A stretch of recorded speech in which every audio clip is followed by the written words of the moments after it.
Good morning all of you are most welcome in nursing innovation. और आज हम फिर से आपके लिए लेके आए एक नया topic and topic is pneumonia. So let's we start. सबसे पहले बात करेंगे न्यूमोनिया की डेफिनेशन की कि एक्चुअली में न्यूमोनिया का मतलब क्या होता है। तो न्यूमोनिया का मतलब ये होता है किसी भी बैक्टीरियल और वायरल इन्फेक्शन की वजह से लंग्स की पेरेन्काइमल सेल्स या लंग्स के अंदर इन्फ्लामेशन हो चुके हैं, और उस इन्फ्लामेशन होने की वजह से जो एयर सैक होते हैं यानी कि जो एल्वुलर सैक होते हैं उनके अंदर पस का फॉर्मेशन हो चुका है या फिर वहाँ पे फ्लूइड का कलेक्शन हो चुका है। इसी कंडीशन को अपन क्या बोलते हैं, निमोनिया बोलते हैं। अब इन्फ्लामेशन होती है वो बोथ लंग्स को भी अफेक्ट कर सकती है, तो इसे डबल निमोनिया बोल देंगे। अगर ये ओनली वन लंग को अफेक्ट करती है तो इसे सिंगल निमोनिया बोलते हैं। ठीक है। नेक्स्ट वन बात करेंगे इसके इमेज की कि किस तरीके से ये निमोनिया देखने को मिलता है। जैसे आप डायग्राम में देख पा रहे हैं, इस तरीके से इन्फ्लामेशन इन्फेक्शन की वजह से इन्फ्लामेशन होगी और उसी वजह से क्या हो जाएगा, वहाँ पे फ्लूइड लीकेज होके जो एयर सैक है या एल्वेलार सैक है उनके अंदर इस तरीके से फ्लूइड का कलेक्शन हो जाएगा, पस का फॉर्मेशन हो जाएगा, और जो कंडीशन डेवलप होगी उसे ही अपन क्या बोलेंगे, निमोनिया बोलेंगे। ऑलराइट। अब नेक्स्ट वन बात करेंगे हम इसके इटियोलॉजी की, यानी कि किस कंडीशन की वजह से निमोनिया कोज हो सकता है एक बेबी के अंदर। ओके। सो इसके मोस्ट कॉमन कोज तो जो बैक्टीरिया और वायरसेज ही होते हैं। अब डिफरेंट डिफरेंट टाइप के बैक्टीरिया और वायरसेज हो सकते हैं। तो फर्स्ट कोज है स्ट्रेप्टोकोकस निमोनियाई बैक्टीरिया की वजह से हो सकता है। सेकंड वन है कि मायोप्लाज्मा निमोनियाई की वजह से भी हो सकता है। थर्ड कोज है ग्रुप बी स्ट्रेप्टोकोकस बैक्टीरिया, अगर इन्फेक्शन हो चुका है उसकी वजह से भी हो सकता है। फोर्थ वन है स्टेफाइलोकोकस ओरिस, अगर बैक्टीरिया एंटर कर चुका है तो वो भी निमोनिया को लीड कर सकता है। एंड फिफ्थ है कि इन्फ्लुएंजा वायरस, अगर कोई इन्फ्लुएंजा वायरस एंटर कर जाए तो ये भी निमोनिया को लीड कर सकता है एक बेबी के अंदर। एंड लास्ट वन है एडिनो वायरस, अगर किसी के अंदर एडिनो वायरस इन्फेक्शन हो चुका है तो ये भी निमोनिया की कंडीशन को लीड कर सकता है। ओके। अब हम बात करेंगे इसके टाइप्स की कि कितने टाइप के निमोनिया देखने को मिल सकते हैं। सो बेसिकली इसके दो टाइप्स होते हैं। चिल्ड्रन के अंदर मेनली दो टाइप्स के निमोनिया देखने को मिलते हैं। फर्स्ट वन होता है बैक्टीरियल निमोनिया, बैक्टीरिया की वजह से हो रहा है उसे बैक्टीरियल निमोनिया बोल देते हैं, और वायरस की वजह से हो रहा है उसके बोल देंगे वायरल निमोनिया। ओके। अब नेक्स्ट वन बात करेंगे इसके कैटेगरीज की कि निमोनिया की कितनी कैटेगरीज होती है। कैटेगरीज होती है वो मेनली रूप से कौन से लंग्स के कौन से पार्ट को अफेक्ट कर रहे हैं उसके बेस पे निमोनिया की थ्री कैटेगरीज रखी हुई है। तो फर्स्ट वन जो कैटेगरी है वो है ब्रोंको निमोनिया, सेकंड जो कैटेगरी है वो है लोबुलर निमोनिया, एंड जो थर्ड कैटेगरी है वो एटिपिकल निमोनिया। तो थ्री कैटेगरी के अंदर डिवाइड किया गया है कि कौन से लंग्स का कौन सा पार्ट अफेक्ट हो रहा है, इसके बेस पे इसकी तीन कैटेगरी बनाई गई है, ब्रोंको निमोनिया, लोबुलर निमोनिया और atypical pneumonia. Alright. Next one अब वन बाय वन देख लेते हैं ये क्या होते हैं। ब्रोंको निमोनिया की बात करते हैं। अगर ब्रोंको निमोनिया किसके के अंदर क्या किसे बोलेंगे या किस तरीके से हम इसको करेक्टराइज कर सकते हैं, तो अगर कंसोलिडेशन यानी कि पस फॉर्मेशन हो चुके हैं एल्वेलाई में और एडजेसेंट एयर पासेज यानी कि ब्रोंकाई के अंदर या एल्वेलाई के अंदर, दोनों के अंदर पस का फॉर्मेशन हो चुका है, और या तो एक लंग्स के दोनों एक से ज़्यादा लोब के अंदर या दोनों लंग्स के एक से ज़्यादा लोब के अंदर। मान लो कि राइट जो लंग्स होते हैं उसके अंदर थ्री लोब होते हैं, इन्फीरियर, सुपीरियर और मीडियल लोब। तो अगर या तो इन्फीरियर और मीडियल लोब है वो दोनों अफेक्ट हो चुका है एक लंग्स का, या दोनों लंग्स के दोनों लोब्स अफेक्ट हो चुके हैं, एक से ज़्यादा लंग्स अगर अफेक्ट हो रहे हैं साथ में वहाँ की ब्रोंकाई भी अफेक्ट हो रही है, तो इसको किस कैटेगरी में रखा गया है, ब्रोंको निमोनिया की कैटेगरी में रखा गया है। जैसा आप डायग्राम में देख पा रहे हैं इस तरीके से एक से ज़्यादा लोब्स हैं वो अफेक्ट होंगे, या तो एक लंग्स के या दोनों लंग्स के हो सकते हैं, उसे क्या बोल देंगे, ब्रोंको निमोनिया बोलते हैं, क्योंकि इसमें एल्वेलाई भी हो रही है और साथ में क्या हो रही है, ब्रोंकाई भी अफेक्ट हो रही है। ओके। नेक्स्ट वन आता है लोबुलर निमोनिया, नाम से ही पता चल रहा है लोब्स अफेक्ट हो रहा है। इसमें कोई भी पर्टिकुलर लोब्स होता है वो अफेक्ट हो जाता है, उसके अंदर एक्यूट इन्फ्लामेशन हो जाती है एक पर्टिकुलर लोब्स के अंदर, एंटायर लोब यानी कि मान लो कि लोअर लोब है, ठीक है, लोअर लोब है उसके अंदर कंप्लीट लोब के अंदर इन्फ्लामेशन हो जाए तो इसे क्या बोलते हैं, लोबुलर निमोनिया बोलते हैं। जैसे आपके आप डायग्राम में देख पा रहे हैं इस तरीके से एक कंप्लीट लोब के अंदर एंटायर लोब के अंदर एक्यूट इन्फ्लामेशन हो जाए तो उसे क्या बोलेंगे, लोबुलर निमोनिया बोलते हैं। ओके। नेक्स्ट वन थर्ड जो कैटेगरी है इसकी वो है एटिपिकल या इंटरस्टिशियल निमोनिया। एटिपिकल या इंटरस्टिशियल निमोनिया का मतलब ये होता है कि ये इसमें जो एल्यूलाई की मास जो मैस लाइक वॉल्स होती है यानी कि जहाँ पे गैसेज का एक्सचेंज होता है वहाँ पे इन्फ्लामेशन हो जाती है, साथ में जो प्लूरा होती है जो कवरिंग लेयर होती है लंग्स की उसके अंदर भी इन्फ्लामेशन देखने को मिल सकती है, और इसी कंडीशन को हम क्या बोलते हैं, एटिपिकल या इंटरस्टिशियल निमोनिया की कैटेगरी में रखेंगे। अब ये कोई पर्टिकुलर लोब्स को भी अफेक्ट कर सकता है या फिर कंप्लीट लोब्स को भी अफेक्ट कर सकता है। तो बेसिकली मेन डिफरेंस यही है कि इसमें एल्वेलाई की जो मैस लाइक वॉल्स है उसके अंदर इन्फ्लामेशन हो जाएगी, साथ में प्लूरा के अंदर भी इन्फ्लामेशन देखने को मिलती है, और इसे बोलते हैं एटिपिकल और इंटरस्टिशियल निमोनिया। इंटरस्टिशियल मतलब कि अंदर इन्वेड हो चुका है, किसमें, प्लूरल कैविटी के अंदर भी जा चुका है। ऑलराइट, जैसा कि आप डायग्राम में देख पा रहे हैं, इस तरीके से प्लूरल कैविटी भी अफेक्ट होने लगती है साथ में। ठीक है, ये एक नेक्स्ट डायग्राम है, इसको भी देख के आप समझ सकते हैं इंटरस्टिशियल निमोनिया को। चलो फिर नेक्स्ट वन बात करेंगे अपन इसके स्टेजेस की या पैथोजेनेसिस की, कि कितनी स्टेजेस के अंदर ये निमोनिया ग्रो करता है, कितनी स्टेजेस के अंदर ये निमोनिया डेवलप होता है। सो मेनली इसकी 4 स्टेजेस लिखी गई, निमोनिया 4 स्टेजेस के अंदर डेवलप होता है। फर्स्ट जो कैटेगरी होते हैं वो है कंजेशन, फर्स्ट स्टेज होती है वो कंजेशन होती है।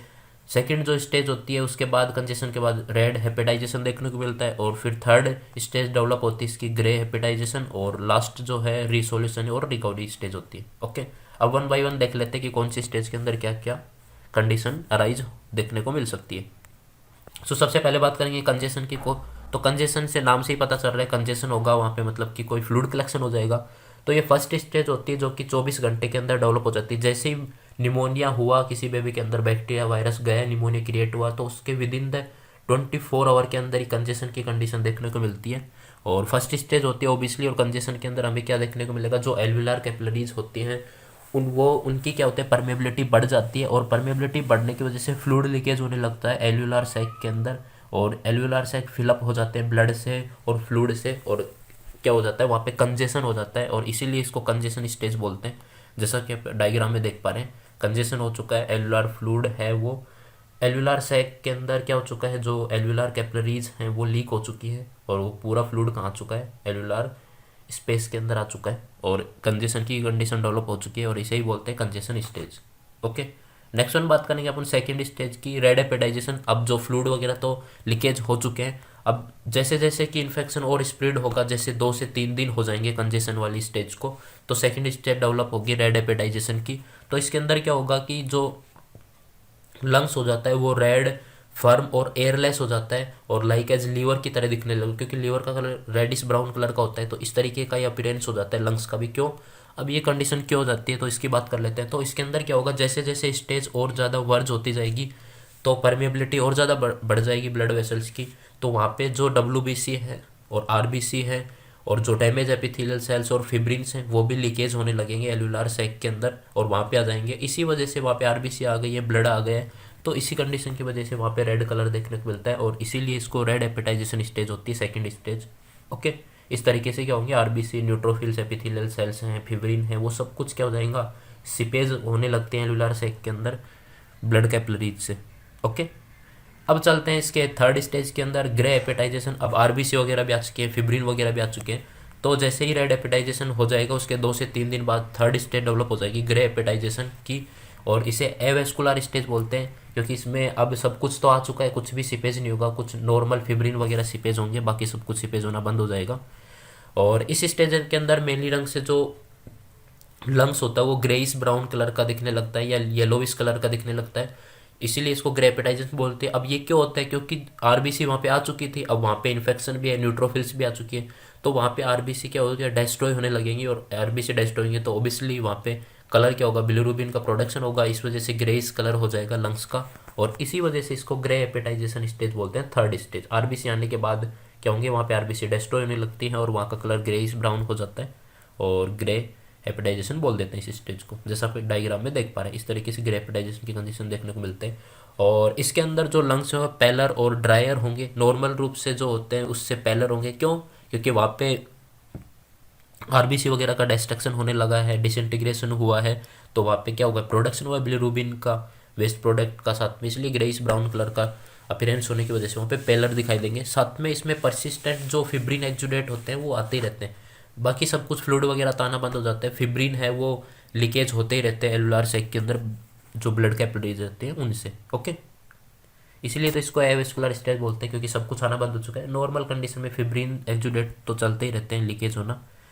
और लास्ट स्टेज होती है रिसोल्यूशन और रिकवरी स्टेज। इसके अंदर क्या हो जाता है, कंप्लीटली रूप से जो भी वहाँ पे जो भी एक्जुडेट आए थे, डेड एपिथेलियल सेल्स थी या फिर न्यूट्रोफिल्स थी या फिर RBC थी, जो भी थी, फिब्रिन थी, उन सब का क्या होता है, कंप्लीटली एंजाइमेटिक डाइजेशन होने लग जाता है, और धीरे धीरे क्या हो जाते हैं, कंडीशन रिसोल्व होने जाते हैं, रिकवरी स्टेज के अंदर चलने लग जाती है। और इस जो स्टेज के अंदर क्या होता है कि डेब्रीज प्रेजेंट होता है। डेब्रीज मतलब कि डेड सेल, क्योंकि सब आरबीसी आई थी वो सब क्या होंगी, डेड होंगी, एंड एंजाइमेटिक डाइजेशन होगा तो क्या होगा, डेब्रीज का फॉर्मेशन ही होगा, जो कि रीअब्जॉर्ब्ड कर ली जाएंगी बाद में मैक्रोफेजेज के द्वारा और कफ्ड अप हो जाएंगी, रिकॉग्नाइज बाय द फाइब्रोब्लास्ट जो सेल्स होती हैं वो। फाइब्रोब्लास्ट जो फिब्रिन वगैरह आ रहे थे वो भी सारी क्या मैक्रोफेजेस के द्वारा क्या करने जाएंगी, रीअब्जॉर्ब और इंजेस्टेड कर ली जाएंगी, और कंडीशन क्या होने लगती है, रिकवर होने लगती है। इस तरीके से आप देख पा रहे हैं जो फर्स्ट कंडीशन कंजेशन में कैसे एल्वेोलार से फिलअप हो चुका था, अब ये क्या हो चुका है, कंप्लीटली रूप से खाली हो चुका है, सब एंजाइमेटिक डाइजेशन हो गया है, मैक्रोफेजेस ने सबको इंजेस्ट कर लिया, रीअब्जॉर्ब कर लिया, और कंडीशन क्या हो चुकी है, रिकवर हो चुकी है। तो अब हम आपको दिखाएंगे कि किस तरीके से ये निमोनिया की कंडीशन डेवलप होती है। तो इस तरीके से देखना, कोई भी बैक्टीरिया वायरस या तो फिर नोज के थ्रू जा सकता है, डायरेक्ट इनहेलेशन के थ्रू, या अपन कोई भी खाना वगैरह खाते हैं तो खाने के थ्रू भी जा सकता है, या फिर ब्लड सर्कुलेशन में कोई भी सेप्सिस डेवलप हो चुका है तो वहाँ से लंग्स के अंदर चला गया। अब यहाँ पे बैक्टीरिया वगैरह क्या पहुँच गए हैं ब्लड एल्यूलर कैपिलरीज के अंदर, अब यहाँ पे क्या हो जाएंगे, परमेबिलिटी बढ़ाने लगेंगे, परमेबिलिटी बढ़ेगी तो न्यूट्रोफिल्स वगैरह, फ्लूइड वगैरह एक्जुडेशन होने लगा, लीक होने लग जाती है, और इस तरीके से ये क्या हो जाते हैं, एल्यूलर से फिलअप हो जाते हैं और कंजेशन की स्थिति डेवलप हो जाती है, और इसी को क्या बोलते हैं अपन, निमोनिया बोलते हैं। ओके, नेक्स्ट वन चल लेते हैं हम इसके साइन और सिम्टम्स की, कि किसी बेबी को निमोनिया डेवलप हो चुका है तो उसके अंदर कौन कौन से साइन और सिम्टम्स देखने को मिलेंगे। सो बेसिकली जो साइन सिम्टम्स होते हैं वो सेम ही होते हैं बैक्टीरियल और वायरल निमोनिया के अंदर, बट जो वायरल निमोनिया होता है उसके अंदर ब्रीथिंग प्रॉब्लम थोड़ी कम होती है, मतलब कि कम सीवियर होती है, जबकि बैक्टीरियल निमोनिया के अंदर ब्रीथिंग प्रॉब्लम ज़्यादा सीवियर होने लगती है। बाकी सिम्टम लगभग सेम ही होते हैं, सीवियरिटी का डिफरेंस होता है। तो फर्स्ट साइन होता है उसका कफ हो जाता है, साथ में म्यूकस प्रोडक्शन होने लगता है कफ के साथ में। और नेक्स्ट जो साइन की बात कर लेते हैं तो उसके अंदर कफ के साथ में पेन होगा, जैसे ही वो कफ करेगा तो चेस्ट पेन उसको फील होगा। थर्ड साइन होगा crackle sound due to fluid collection in alveoli. जब भी एल्वेलाई के अंदर फ्लूइड कलेक्शन हो जाता है तो जो साउंड प्रेजेंट होती है इंस्पायरेशन के टाइम पे, एक्सपायरेशन के टाइम पे, तो उस साउंड को क्या बोलते हैं अपन, क्रैकल साउंड देखने को मिलेगी। नेक्स्ट जो सिम्टम्स की बात करें तो हाइपोक्सेमिया हो जाएगा, क्यों, क्योंकि फ्लूइड कलेक्शन हो चुका है एल्वेलाई के अंदर, अब वहाँ पे गैसेज का एक्सचेंज अच्छे तरीके से नहीं हो पाएगा, इम्पेयर्ड हो जाएगा गैस एक्सचेंज, और इसलिए हाइपोक्सेमिया यानी कि ब्लड के अंदर ऑक्सीजन की कमी देखने को मिलेगी। नेक्स्ट है फास्ट और हार्ड ब्रीथिंग हो जाएगी, यानी कि टेकिकार्डिया और टेकिपनिया और डिसनिया की कंडीशन डेवलप हो सकती है। क्यों, क्योंकि हाइपोक्सेमिया हो चुका है, साथ में एयरवे है वो ब्लॉकेज हो चुका है। इस कंडीशन की वजह से क्या होगा, जल्दी जल्दी फास्ट ब्रीथिंग होने लगेगी, टेकिपनिया होने लगेगा, डिसनिया की कंडीशन डेवलप हो जाएगी। ओके, नेक्स्ट साइन की और सिम्टम्स की बात करें तो हार्ट रेट भी बढ़ जाएगा, क्योंकि जो ऑक्सीजन की डिमांड भी पूरी करनी है, एनर्जी की भी नीड भी है, तो हार्ट रेट बढ़ जाएगा, टेकिकार्डिया की कंडीशन देखने को मिलेगी। कंपनसेट करने के लिए अपना बीटिंग पावर बढ़ा देता है हार्ट।